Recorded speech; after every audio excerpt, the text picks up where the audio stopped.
राजकदादा आणि त्यांची सगळी टीम, उपस्थित बंधू आणि भगिनींनो, आज 1.25 वर्ष झालंय ह्याच व्यासपीठावरनं मी भाषण केलं होतं. पहिल्या रांगेतले लोक वेगळे होते, बाकी सगळे तेच आहेत. फक्त एक जयंतराव आपण म्हणला होता की पहिल्या रांगेत दिग्गज बसले होते असं जयंतरावांच्या भाषणात आलं. जयंतराव समाज ठरवतो दिग्गज कोण आहे, आपण नाही ठरवत. आपण त्यांना पक्षामध्ये ते दिग्गज होते, याचा अर्थ आज समाजात ते दिग्गज आहेत का नाही हा काळच ठरवेल. आणि leadership is all about history, only history जजेस यू. मगाशी ते आवते गेले, मला वाटतं ते म्हणले होते की लीडरशिप ही असतेच, पण जेव्हा इतिहास लिहिला जातो त्याच्यात तुमचं नाव काय पद्धतीने लिहिलं जातं तो खरा नेता असतो. त्याच्यामुळे कुणाबद्दल काय बद्दल आपण काय म्हणू काय लिहू ह्याला महत्त्व नसतं. पण आज महाराष्ट्र मला विचाराल तर प्रचंड अडचणीत चाललेलं आहे. आज आपण राजकीय विषय, भावनिक विषय याच्याबद्दल अनेक भाषांमध्ये चर्चा झाली, पण मला असं वाटतं राष्ट्रवादी काँग्रेस पक्षावर पुढचे 6 महिने वर्ष इलेक्शनची जबाबदारी असणारच आहे. पण हा आदरणीय पवार साहेबांचा पक्ष आहे, त्याच्यामुळे राजेश भाई यांनी जी भूमिका बांधली ती मला वाटतं सगळ्यात महत्त्वाची आहे. आज महाराष्ट्राच्या समोर सगळ्यात मोठं आव्हान कुठलं असेल तर ते पाण्याचं असणार आहे. त्याच्यामुळे माझी राष्ट्रवादी काँग्रेस पक्षाच्या काही जिल्ह्यात, म्हणजे नाशिकला वगैरे ती नसेल, पण बीड, उस्मानाबाद, पुणे अनेक भाग आज असे आहेत ज्याच्यात प्रचंड पाण्याची अडचण आहे. त्याच्यामुळे पुढचा कार्यक्रम माझी जयंतरावांना विनंती राहील की पुढचे काही महिन्यांमध्ये सरकार या बाबतीत अतिशय असंवेदनशील आहे. हे ट्रिपल इंजिनचं जे खोके सरकार आहे हे फक्त पक्षफोडा, कुटुंबफोडा ह्याच्यात इतकं व्यस्त आहे की त्यांना खरंच आज सर्वसामान्य मायबाप जनतेच्या सुखदुःखासाठी काही वेळ नाही आहे. आणि त्यांना वेळ नसली तरी हरकत नाही, आपल्याला वेळ आहे. कारण का हा सर्वसामान्य मायबाप सुखदुःखाचा, कष्टकऱ्यांचा हा पक्ष आहे. आणि आज मतदारसंघात मी कुठेही गेले तरी एक गोष्ट लोक मला मागतात. लोक म्हणतात ताई बाकीचं राहू द्या, होईल, फक्त पाणी द्या. आणि आज जल जीवन मिशनच्या माध्यमातून बारामती लोकसभा मतदारसंघात 1 नंबरचं काम झालं आहे. माझ्याकडे टाक्या झाल्या आहेत, माझ्याकडे नळ झालं आहे, माझ्याकडे सगळं झालं आहे, माझ्याकडे पाणी नाही. त्याच्यामुळे अतिशय गंभीर विषय आहे हा. त्याच्यामुळे माझी सगळ्या सहकाऱ्यांना, पदाधिकाऱ्यांनी ज्या ज्या जिल्ह्यांमध्ये अशी परिस्थिती आहे त्यांनी याचा अतिशय गांभीर्याने विचार करावा. दुसरं, अंगणवाडी सेविका, अंगणवाडी भगिनी. मागच्याच आठवड्यात अमोलदादा आणि मी बारामती लोकसभा मतदारसंघात आक्रोश मोर्चासाठी फिरत होतो आणि अंगणवाडी भगिनींच्या आम्ही आंदोलनाला सहभागी झालो. मला ह्या व्यासपीठावरनं या महाराष्ट्रातल्या प्रत्येक अंगणवाडी सेविकाला हा शब्द मी देते की आत्ता मी फक्त आंदोलनात तुमच्याबरोबर सहभागी होऊ शकते, पण ज्या दिवशी राष्ट्रवादी काँग्रेस पक्षाची सत्ता येईल ती फार काही वेळ नाही, आमचे मुख्यमंत्री पहिली सही जी करतील महिलांसाठी ती अंगणवाडी भगिनींसाठी होईल, हा शब्द मी तुम्हाला देते. कारण का त्यांच्यावर टीका टिप्पणी खूप झाली आणि आपण किती वेळ वाया घालवणार त्यांच्यावर. जे गेले नाही गेले, लोकांच्या अपेक्षा आहेत मी त्यांच्या विरोधात बोलावं, मी त्यांच्या विरोधात नाही बोलणार. याचं कारण असं की ना, माझा एक ड्रायव्हर आहे, तो बिचारा ड्रायव्हरला पगार मी देते. मी रागवले, कशी वागले तरी त्याला झेलावं लागतं. कारण का शेवट त्याचा EMI असतो, त्याच्या मुलांची फी असते, त्यांच्या मुलांचं आईवडिलांचं औषधं असतात. त्याच्यामुळे जो गरीब आहे ना, जो बिचारा आहे ना, त्याच्याशी नाही लढायचं. लढायचं असेल ना तर आपल्यापेक्षा जो ताकदवर असेल ना त्याच्याशी लढण्यात मजा आहे. त्याच्यामुळे माझी लढाई महाराष्ट्रात कोणाशीच नाही आणि त्यांच्याशी मी लढणार नाही. दिल्लीने डोळे वटारले ते घाबरणारे आहेत, त्यांच्याशी काय लढता हो. लढायचं असेल तर दिल्लीच्या अदृश्य शक्तीची लढा, आणि मी दिल्लीत लढतेच त्यांच्याबरोबर. तुम्ही बसलाय ना, तिथे ते बसतात, तिथे मी बसते. तेही माझं ऐकून घेतात बऱ्यापैकी, कारण मी ते कुणासारखंही खोटं बोलत नाही. आणि माझ्यावर आईस नसल्यामुळे मला काही त्यांची भीती वाटत नाही. कारण का सुप्रिया सुले की सबसे बड़ी ताकद हे माझं विरोधक म्हणतात, मी म्हणत नाही आहे, मेरी ईमानदारी आहे. त्याच्यामुळे मला असं वाटतं हे राजकारण आणि देश कुठेतरी बदलला पाहिजे. आयडियलिस्टिक वाटेल तुम्हाला माझं भाषण, पण कोणीतरी हे थांबवलं पाहिजे. प्रत्येक वेळेस कॉन्ट्रॅक्ट पैसे कशासाठी? तुम्ही एक काहीतरी ठरवा, तुम्हाला लोकप्रतिनिधी व्हायचं आहे का तुम्हाला बिझनेसमॅन व्हायचं आहे. ही खूप मोठी संधी आहे राष्ट्रवादी काँग्रेस पक्षाला. आता आपल्याला ठरवायचं आहे की आपला पक्ष आपल्याला पुढे कसा घेऊन जायचा आहे. मगाशी मला आवडलं नाही, काल कोण म्हणलं, कोणतरी आपल्या पाहुण्यांपैकी एक म्हणलं की राष्ट्रवादी काँग्रेस पक्षाला त्याची आयडिओलॉजीच माहिती नाही. कोणी तुम्हाला म्हणलं आम्हाला आमची आयडिओलॉजी माहिती नाही? काही लोकांना माहिती नसेल, आम्हाला आमची आयडिओलॉजी माहिती आहे. आमच्या विचाराची पद्धती, हा विकास हा झालाच पाहिजे, पण त्याच्याबरोबर सर्वसामान्य मायबाप जनतेच्या आयुष्यातही बदल झाला पाहिजे, तरच तो विकास होईल. त्याच्या दडपशाहीला जागा नाही. आता आवटे जसं म्हणले की तुमच्या मुख्यमंत्र्याचा कानही आम्ही धरू शकतो. आम्हाला अभिमान आहे की तुम्ही आमच्या मुख्यमंत्र्याचा कान धरू शकता. हीच लोकशाही आहे. म्हणून मला भारतरत्न डॉक्टर बाबासाहेब आंबेडकरांचा नाव घ्यायचा अधिकार मला आहे, त्यांना नाही आहे. छत्रपतींचं नाव घ्यायचा तर आता महाराष्ट्रातल्या कुठल्याच पक्षाला अधिकार राहिला नाही, कारण का ते शपथ घेतात आणि आरक्षण देत नाही. मी व्यासपीठावरनं सांगते, मराठा, धनगर, लिंगायत आणि मुस्लिम समाजाच्या आरक्षणाचा विषय जो पक्ष सोडवेल त्याच्या मागे राष्ट्रवादी काँग्रेस पक्ष पूर्ण ताकदीने उभा राहील. विकास लवांडे कुठे गेले? मगाशी ते म्हणले आम्हाला सोल्युशन द्या. सोल्युशन आहे आमच्याकडे, पण आम्हाला विचारलं तर पाहिजे. धनगर समाजाच्या आरक्षणाचा विषय मला आठवतोय, 2014ची गोष्ट आहे. 2014 मध्ये आमच्या घराच्या बाहेर येऊन देवेंद्र फडणवीस म्हणत होते पहिल्या कॅबिनेटमध्ये धनगर समाजाला आरक्षण देऊ. मी साहेबांना विचारलं होतं, दादालाही विचारलं होतं, दादाही उपमुख्यमंत्री होते, की दादा जर देवेंद्र फडणवीस करू शकतात तर आपण का नाही करू शकत. मी साहेबांना विचारलं होतं, साहेबांनी मला कॉन्स्टिट्यूशन, तेव्हा माझं आरक्षण, कारण का मी जात धर्म बाबतीत ह्याच्यासाठी मी राजकारणात आलेच नाही. अहो मी उच्च शिक्षित आहे. मी कुठल्याही हिंजवडीच्या कंपनीत जर गेले असते ना, आत्तापर्यंत CEO झाले असते. सोमवार ते शुक्रवार केलं असतं, शनिवार रविवार नवऱ्याबरोबर लोणावळ्याला गेले असते. I am qualified for the job. पण मी राजकारणात कशासाठी आले आणि राजकारणात येऊन मी मागितलं काय पक्षाकडे? मी पक्षाकडे फक्त एक लोकसभेचं तिकीट मागितलं, बाकी मी पक्षाकडे कधीही काही मागितलेलं नाही. त्यांनीही सांगावं आणि तुम्हीही सांगावं. कधी कॉन्ट्रॅक्टच्या भानगडी नाही, ना बदली, ना PSIची बदली. देशमुख साहेब बसले तिकडे, विचार 2.5 वर्ष होते होम मिनिस्टर. मी कुणाच्याही बदल्यांच्या पण भानगडीत पडले नाही, काही नाही. तुम्ही सगळे म्हणाल तशी पूर्व दिशा, त्याच्यावरही लोक टीका करतात. आता त्यांना महत्त्व दिलं. अहो महत्त्व दिलंय, माझ्यावर झालेले संस्कार आहेत. आपल्या घरातला कर्ता पुरुष जो असतो ना, त्याचा मान सन्मान करायला. मी उगीच मराठी मुलगी नाही आहे, हे झालेले माझ्यावर माझ्या आई वडिलांनी केलेले पवार कुटुंबाचे संस्कार आहेत. आज त्याचा कोणीतरी गैरफायदा घेतं.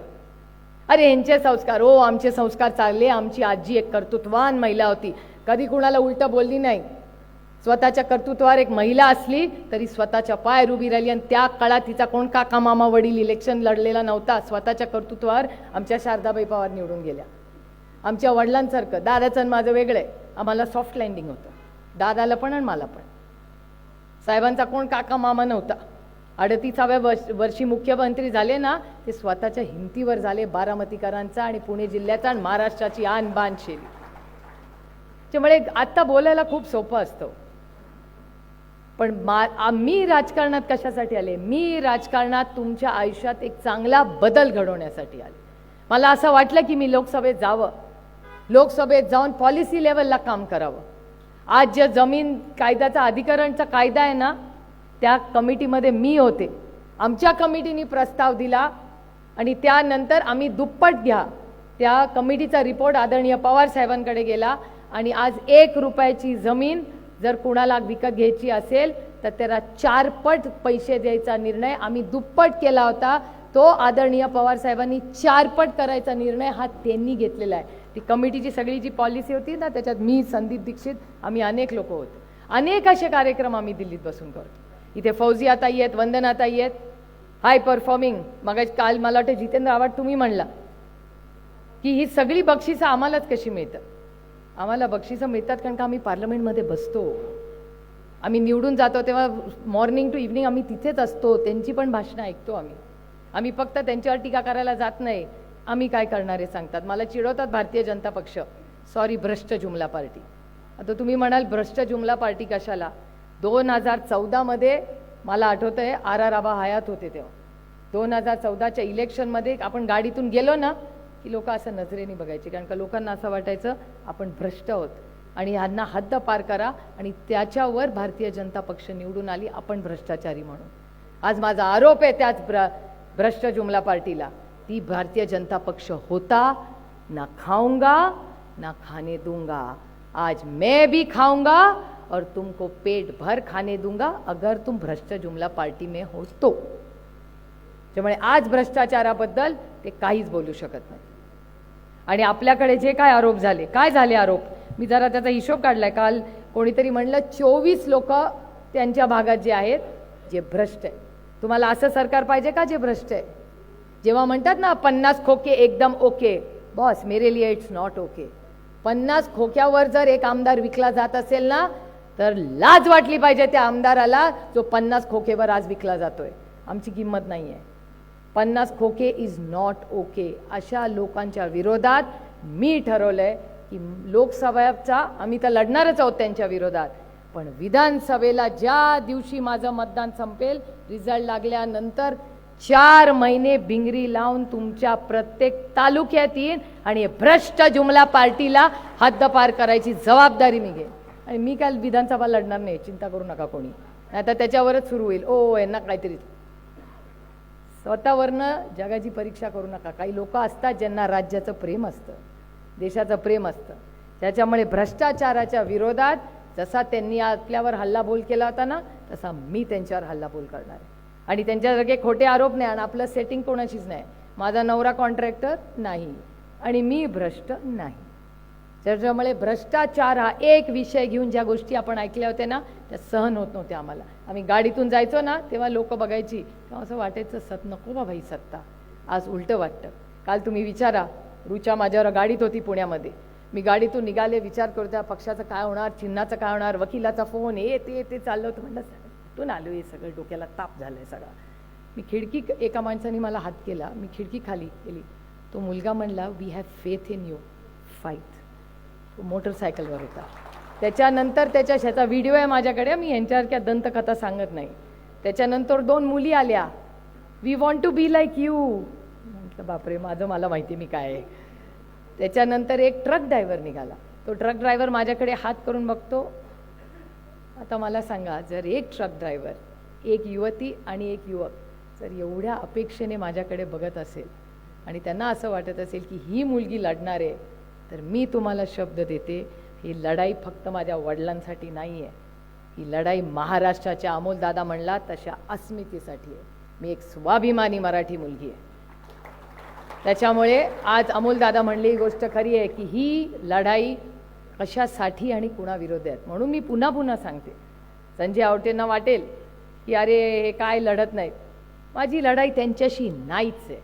आणि कशासाठी मी त्यांच्यासाठी लढू, हा भारतीय जनता पक्षाचा अजेंडा आहे. ते आपल्याला आपल्यात खेळवत बसतात. मला एक सांगावं, मी त्यांना रोज भ्रष्ट जुमला पार्टी म्हणते, रोज रोज रोज म्हणते, आणि ते चॅनलवर पण दाखवतात. त्याच्यापैकी एक माझ्या विरोधात बोलत नाही, एक पण. एरवी एक कुठ बोलले की सगळी त्यांची ट्रोल आर्मी माझ्या अंगावर तुटून पडायची. आता एकही बोलत नाही. शिंदे गटातलं कोणी बोलत नाही, एकच गटातले बोलत राहतात. हा अजेंडा त्यांचा नाही आहे, हा सगळ्यांचा बोलता धनी ही अदृश्य शक्ती आहे. आणि मी अदृश्य शक्तीला जिंकू देणार नाही. तुम्ही आमच्यात वाद लावणार आणि स्वतः बळणार, नाही चलेगा. त्यांचंही बघू, आपलंही बघू, आणि दिल्लीला सांगू की ह्या महाराष्ट्र आहे, तुमची कूटनीती इथे चालणार नाही. आणि महाराष्ट्रामध्ये स्वाभिमानी लोक आहोत आम्ही. मग काँग्रेस पक्ष असू दे, राष्ट्रवादी काँग्रेस पक्ष असू दे की शिवसेना असू दे. मी तुम्हाला एक प्रश्न विचारणार आहे आज. तुम्ही फक्त मला थोडासा आढावा सांगा. विकास विकास विकास कसला हो विकास यांचा? स्वतःचा विकास करतात ते. यांनी कुठला मोठा विकास केला मला हिशोबाला सांगा. आता मी तुम्हाला विचारते, एक आदरणीय पवार साहेबांची आणि आपली विचारधारा, आणि दुसरी भारतीय जनता पक्ष भ्रष्ट जुमला पार्टीची विचार. तुमच्या तालुक्यातला सांगा, बाकीचं गावाचं सोडून द्या. तुमच्या गावामध्ये वीज कुठल्या पक्षाने आणली? काँग्रेसच्या विचारधारांनी आणली का भारतीय जनता पक्षाच्या? वीज काँग्रेस नक्की सगळ्यांकडे. शाळा कोणी आणल्या? कॉलेज, अंगणवाडी, रस्ता, मोबाईल फोन, व्हॉट्सॲप, नोकऱ्या, इन्व्हेस्टमेंट, आदिवासींचा विकास काँग्रेस, MIDC, हमी भाव, दूध संघ, बँका. मग यांनी केलं काय? आईस.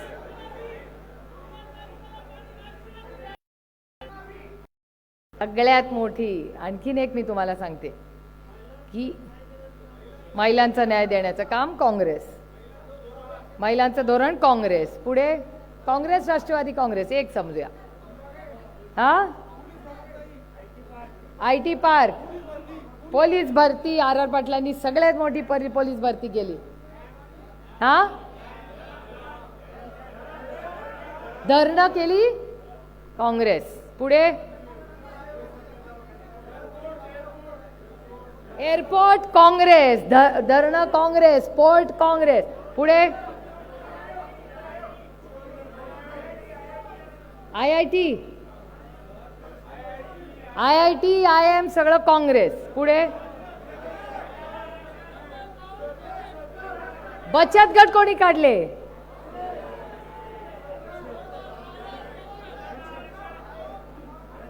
आरक्षण,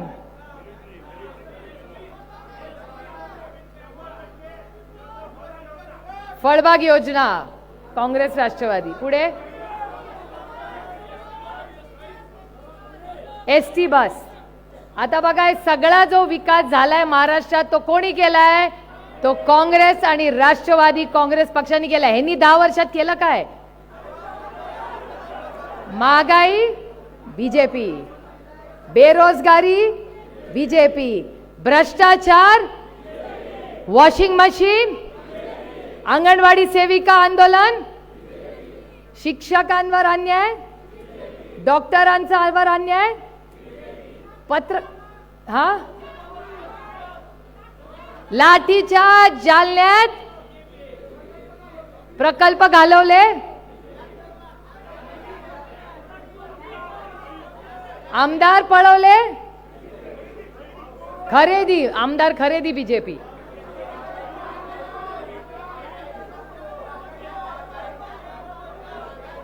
महागाई सांगितलं ना, महागाई, बेरोजगारी सगळं त्यांचं. प्रायव्हेटायझेशन, खाजगीकरण, मणिपूर. मग मला सांगा तुम्ही की मगाशी राजेश भैया म्हणले घाबरू नका. राजेश भैया, आम्ही घाबरणार कुणाला? आम्ही नाही कुणाला घाबरत. आणि आमच्याकडे पण एक पद्धत, अमोल कोल्हे, अमोल दादा सांगतात तसं झालंय. आमच्याकडे बऱ्याच लोकांना फोन येतात कामगार कायद्याचा.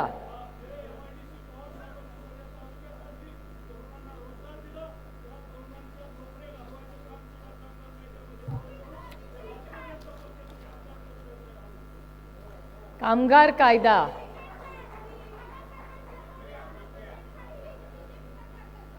करेक्ट. तुम्ही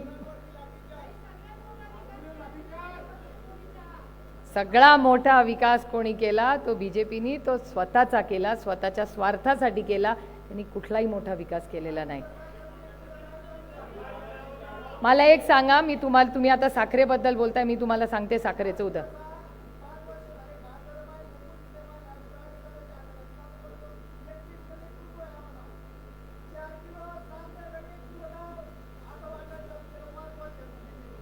पहिल्यांदा ना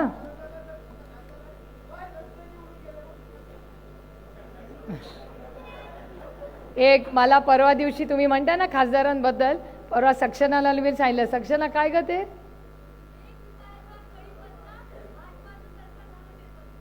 ₹1 कढीपत्ता भारतीय जनता पक्षाचा खासदार बेपत्ता, असं मी नाही म्हणत आहे, सोलापूरचे लोक म्हणतायत.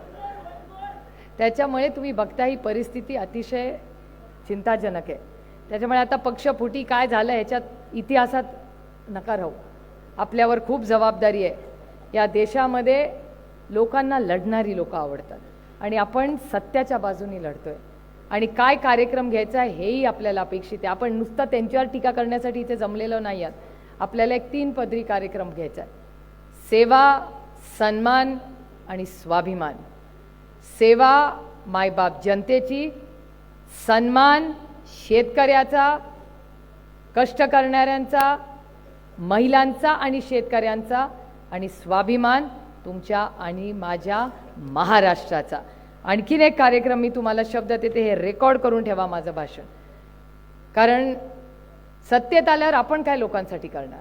मी तुम्हाला सांगते, पहिला आपला जेव्हा मुख्यमंत्री होईल महाविकास आघाडीचा, ती पहिली सही महिलांसाठी अंगणवाडी सेविकेचे करेल, पण पहिला सही जो करेल चेकवर ती ह्या महाराष्ट्रातल्या कष्ट करणाऱ्या, काळ्या मातीशी इमान राखणाऱ्या शेतकऱ्याची सरसकट कर्जमाफी ही हा माझा तुम्हाला शब्द आहे. रेकॉर्ड करून ठेवा माझं भाषण. त्यानंतर महिला सुरक्षितता. आता तुम्ही म्हणा कशी करणार, आर आबा आपल्यात नाही, पण आर आबा असताना आणि देशमुख साहेब असताना डिपार्टमेंट आपल्याकडे होतं. या राज्यातल्या प्रत्येक आईला तिचा मुलगा किंवा मुलगी जेव्हा बाहेर जाते ना, तिला काळजी वाटते, परत येतात का नाही. मी तुम्हाला ती त्यांची बघली गॅरंटी नाही. हा सुप्रिया सुळेचा शब्द आहे, मराठी स्वाभिमानी मुलीचा शब्द आहे. ही काय गॅरंटी बिरंटी नाही, कारण का गॅरंटीला पिरियड असतो, शब्दाला आयुष्यभर किंमत असते. ती गॅरंटीला एक्सपायरी डेट असतो ना, 3 वर्षाची, 1.5 वर्षाची, 5 वर्षाची. त्यामुळे आपण गॅरंटीवाले नाही, आपण शब्दाला पक्केवाले आहोत. या राज्यातली पोलीस यंत्रणा जशी आबांच्या काळात आणि देशमुख साहेबांच्या काळात चालली तशीच चालेल, आणि महिला सुरक्षितता हा तुमच्या आणि माझ्या सरकारचा सगळ्यात मोठा कार्यक्रम असेल. त्यानंतर बचत गट. ताई तुम्ही बसलाय तिकडे, या राज्यातल्या प्रत्येक तालुक्यात बचत गटाचं एक दुकान जे तुमच्या मालकीचं असेल ते काढलं जाईल, आणि बचत गटातल्या महाराष्ट्रातल्या प्रत्येक महिलेला तिकडे तिचं सामान ठेवता येईल, त्याचा पूर्ण कार्यक्रम आम्ही केलेला आहे. त्यानंतर मी विकासाच्या विरोधात नाही, मला मेट्रो प्रिय आहे, पण मला मेट्रोपेक्षा या राज्यातली एसटी जास्त प्रिय आहे. फक्त पुण्याच्या मेट्रोसाठी 18,000 कोटी रुपयाचा खर्च झाला. जर महाराष्ट्रातली एसटी ठीक करायची असेल तर 1,000 कोटी रुपयात काम होतंय. तर मेट्रो करायची का एसटी करायचं तुम्ही मला सांगा. त्यामुळे पूर्ण एसटी 1 वर्षाच्या आत, सरकार आल्यावर 1 वर्षाच्या आत या राज्यातला सगळा पब्लिक ट्रान्सपोर्ट आम्ही पूर्णपणे चकाचक करू, आणि अजितदादांना कधीही परत फाटकी एसटीचा फोटो दाखवायला मी देणार नाही. ती वेळच त्यांच्यावर आणणार नाही. हा शब्द आहे मला तुम्हाला. त्याच्यानंतर शाळा. प्रत्येक शाळेला 1 जूनला शाळा सुरू होते. प्रत्येक शाळेच्या दिवशी एकही मंत्री, आमदार, खासदार हा इथे तिथे फिरत बसणार नाही. तो त्याच्या मतदारसंघात असेल, तिथला कलेक्टर, तलाठी, BDO सगळे फील्डवर असतील, आणि या राज्यातलं एकही मूल हे शाळेच्या बाहेर असणार नाही. 1 जूनला प्रत्येक मूल, त्याच्यासाठी सगळी यंत्रणा सरकारची उभी राहील, सगळी यंत्रणा. त्यामुळे शाळा आणि आरोग्य. आज महाराष्ट्रात बघताय अनेक ठिकाणी औषधाचा तुटवडा आहे, त्याचा एकही PHC असणार नाही. आणि राजेश टोपेंनी, मला राजेश भैयाचा सार्थ अभिमान आहे, कारण का कोविडच्या काळात या राज्यात नाही देशात सगळ्यात चांगलं कोविडचं काम कोणी केलं हे मी म्हणत नाहीये, केंद्र सरकार म्हणते, ते राजेश भैया आहेत. त्यामुळे आरोग्य आणि MIDC. आज रोहित नाहीये, तो परदेशी गेलाय बायका पोरांबरोबर, येईल आज रात्री. पण MIDC साठी सगळ्यात जास्त आंदोलनं आज अनेक ठिकाणी होतात. रोहितसाठी पण आहे, त्याची पण मागणी आहे. प्रत्येक मतदारसंघात असं कधी लॉपसाइडेड होणार नाही की इकडे जास्त आणि तिकडे जास्त. प्रत्येक तालुक्यामध्ये शिस्तबद्ध आपण इन्व्हेस्टमेंट करू, हाही मला तुम्हाला शब्द द्यायचा आहे. त्यामुळे सेवा, सन्मान आणि स्वाभिमान. आणि इथून पुढे पेन्शनचा तर मी बोललेच आहे, EP95 सगळ्यात जास्त आरक्षण आणि पेन्शनवर कोण बोलला असेल या संपूर्ण पार्लमेंटमध्ये तर ती मी आहे. कॉन्ट्रॅक्ट भरती रद्द करायची. अग्रीड. मी हा पूर्ण चांगला मुद्दा आहे की राष्ट्रवादी काँग्रेस पक्षाची जेव्हा सत्ता येईल तेव्हा कॉन्ट्रॅक्ट भरती आपण त्या पूर्ण पॉलिसीचा फेर विचार करू आणि सरकारी नोकरी ही कॉन्ट्रॅक्टवर नसणार आहे. याच्यासाठी आपण पूर्ण ताकदीने सगळे प्रयत्न करू. पण याच्यासाठी सत्तेत यायला पाहिजे. आता सत्तेत येण्यासाठी पूर्ण ताकदीने संघटना उभी राहिली पाहिजे. त्याच्यामुळे आपण आज आपण इथे कशासाठी बसलो? हे शिबिर आहे. विकास लवांडे बोलले खोटे की एक विचारधारा आणि एक पुढे आपण काय करणार. आजपासून निघून इथून जेव्हा निघाल तेव्हा जयंत पाटील पोट तिडकीनी सगळ्यांना सांगत असतात बूथ कमिट्या करा, बूथ कमिट्या करा. अरे तू तो मुख्यमंत्री राष्ट्रवादीचा बसू दे, तुझ्या आयुष्यात सोनं करून देईन, गॅरंटी देते तुला. गॅरंटी म्हणजे ती वाली नाही, शब्दाची गॅरंटी, वो वाली. अरे आदरणीय पवारसाहेब मुख्यमंत्री जेव्हा होते तेव्हा राज्यातले सोन्याचे दिवस होते. आपल्याला आदरणीय पवारसाहेब मुख्यमंत्री असताना तो महाराष्ट्र परत आणायचा आहे. जेव्हा हा महाराष्ट्राचा मुख्यमंत्री दिल्लीत जायचा ना, दिल्ली हादरायची की अरे बापरे महाराष्ट्राचा मुख्यमंत्री दिल्लीत का आलाय. आता आपला पालकमंत्री बंदाला जातो, परत येतो. आणि आपल्यावर कुणाचे संस्कार झालेत? आपल्यावर कैलासवासी यशवंतराव चव्हाणांचे संस्कार झालेत.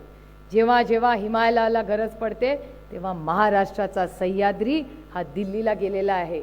आणि ते आपल्यावर झालेचे संस्कार आहेत. आणि आपले संस्कार बॅनरवाले नाही आहेत, आपले कृतीमधले संस्कार आहेत. त्याच्यामुळे एक बाकीच्यांना सांगते, बाकी तुम्ही काही माझ्याबद्दल बोला, मला काही नाही, पण चव्हाण साहेबांचं नाव पुढे जर कोण नेणार तर ती फक्त सुप्रिया सुळे नेणार. तुम्हाला त्यांचं नाव घ्यायचा अधिकार नाही, कारण का तुम्ही वागत नाही त्यांच्यासारखे. एक दिवस फक्त तिकडे जाऊन फुलं ओढून नाही होतं. रोजच्या कृतीमध्ये चव्हाण साहेब दिसले पाहिजेत. ते आपल्या श्वासात असले पाहिजेत, मनात असले पाहिजेत आणि आपल्या धोरणात असले पाहिजेत.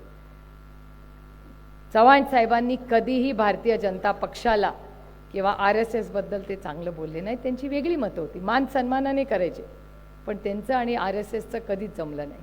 त्याच्यामुळे आज अनेक लोक त्यांचा फोटो लावतात, पण चव्हाण साहेबांना हे मान्य नव्हतं. हे उभ्या महाराष्ट्राला माहिती आहे, ज्यांनी थोडंसं त्यांच्याबद्दल वाचलं असेल तर.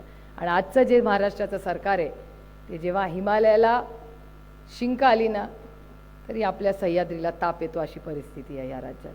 त्याच्यामुळे हा बदल घडवायचा आहे. हे चेष्टेपुरतं ठीक आहे हो, पण मन अस्वस्थ करणार आहे. मला नाही बघवत महाराष्ट्र असा. मला नाही चांगलं वाटत जेव्हा कोण म्हणतो की अरे 50 खोके एकदम ओके. मेरे लिए नहीं है ओके. महाराष्ट्रामध्ये आज जेव्हा ती अंगणवाडी भगिनी माझ्या समोर ओक्साबोक्षी रडते, नाही मला सहन होतो. ते असंवेदनशील आहेत, पण आपण संवेदनशील नाही. आपण खोक्यासाठी नाही राजकारणात आलो, आपण लोकांच्या आयुष्यात एक चांगला बदल घडवण्यासाठी आलेलो आहे. तो हा पक्ष आहे. हा एक स्वाभिमानी पक्ष आहे. आणि मी तुम्हाला सांगते माझा अनुभव, आणि तुम्ही सगळे आहात. मग अशी अमोल दादा म्हणली गोष्ट खरी आहे, पाठ थोपटा स्वतःची. तुम्ही आहात तिथेच उभी आहात. रक्तानी ते माझे वडील आहेत, पण जेवढा माझा त्यांच्यावर अधिकार आहे त्याच्याहून गुंजभर जादा अधिकार तुमचा त्यांच्यावर आहे, हेही मला तुम्हाला सांगायचं. कारण आज ते इतक्या वर्षाचे आहेत हे तुमच्या प्रेमापोटी. तुमचे आशीर्वाद, प्रेम, तुमच्या घरातल्या महिला भगिनीने आशीर्वाद दिलाय ना, त्याच्यामुळे आज पवार साहेब आज आपल्याबरोबर आहेत आणि ज्या पद्धतीने काम करतात. आणि त्यांचं टॉनिक मी किंवा माझी मुलं नाही आहेत, त्यांचं टॉनिक तुम्ही सगळे आहात. घरात बसवलं की ते आजारी पडतात, तुमच्या ही खरी आहे. कारण का लोकांचं प्रेम आणि ही नाती, नातं तोडणं खूप सोपं असतं, नातं निभाना शिकव. नातं निभायला ताकद लागते, तोडायला ते 1 मिनटं लागतात.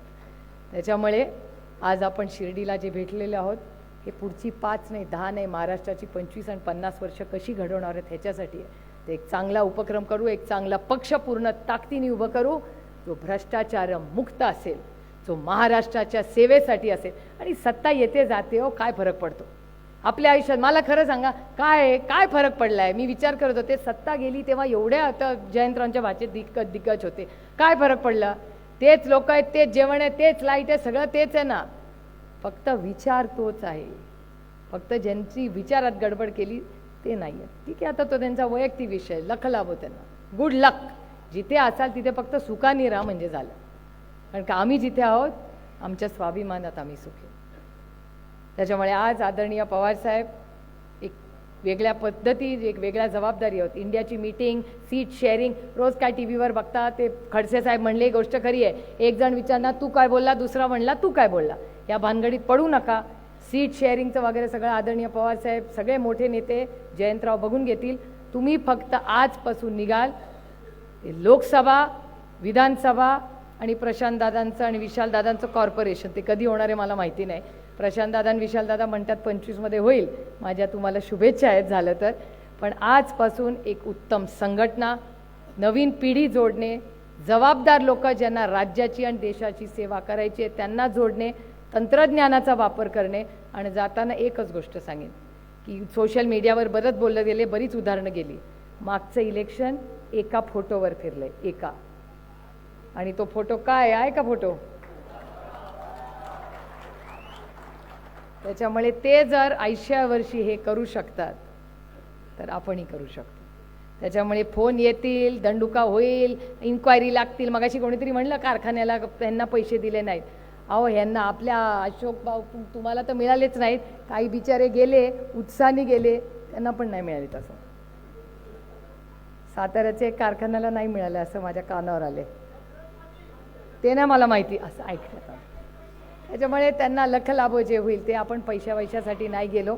आपण सगळे एकत्र आहोत, पूर्ण ताकदीने लढू आणि 2024मध्ये लोकसभेला आणि विधानसभेला अतिशय चांगल्या पद्धतीने राष्ट्रवादी काँग्रेस पक्षाला अभिमान वाटेल असं काम करू. पुन्हा एकदा आपण आलात प्राजक्तदादा, तुमच्या सगळ्या टीमनी अतिशय उत्तम जी सोय केली त्याबद्दल तुमचे सगळ्यांचं कौतुक करते, मनपूर्वक आभार मानते. आणि सगळे घरी जाताना सांभाळून जा. समृद्धी मार्ग चांगला आहे पण त्याच्यावर ॲक्सिडेंटची तेवढेच होतात. त्याच्यामुळे प्लीज सगळे सांभाळून जा. आणि पुन्हा एकदा जयंत पाटील आपण आणि आपल्या सगळ्या टीमनी जे कष्ट केले याबद्दल आपले मनपूर्वक आभार मानून आपली रजा घेते. जय हिंद, जय महाराष्ट्र, जय आघाडी.